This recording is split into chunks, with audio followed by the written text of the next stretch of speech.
गुन्हेगार पकडण्यासाठी सगळ्यात महत्त्वाची कोणती गोष्ट असते? घटनास्थळी मिळालेला एक पुरावा पूर्णपणे केसची दिशा बदलू शकतो आणि आपल्याला न्याय मिळवून देऊ शकतो. हे तुम्हाला माहिती आहे का?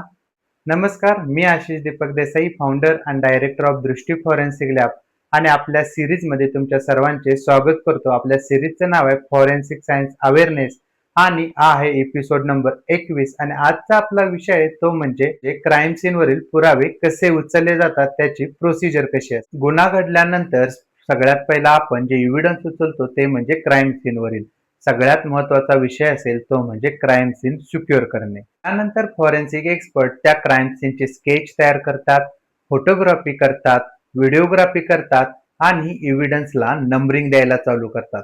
त्या सर्व एव्हिडन्सला लेबलिंग केलं जातं आणि त्याचे डॉक्युमेंटेशन तयार केले जाते. हे सर्व एव्हिडन्स फॉरेन्सिक लॅबमध्ये नेले जातात. त्या फॉरेन्सिक लॅबमध्ये त्याच्यावर अनालिसिस इव्हॅल्युएशन केले जाते आणि त्याचा रिपोर्ट बनवून तो कोर्टामध्ये सादर केला जातो. माझा एक प्रश्न आहे तुमच्यासाठी की क्राईम सीनवर मिळणारे जे एव्हिडन्स असतात त्यामध्ये सगळ्यात चांगला एव्हिडन्स म्हणून कोणाला संबोधले जाते आणि तो एव्हिडन्स तुम्हाला कशा प्रकारे न्याय द्यायला मदत करतो हे मला कमेंट बॉक्समध्ये नक्की सांगा.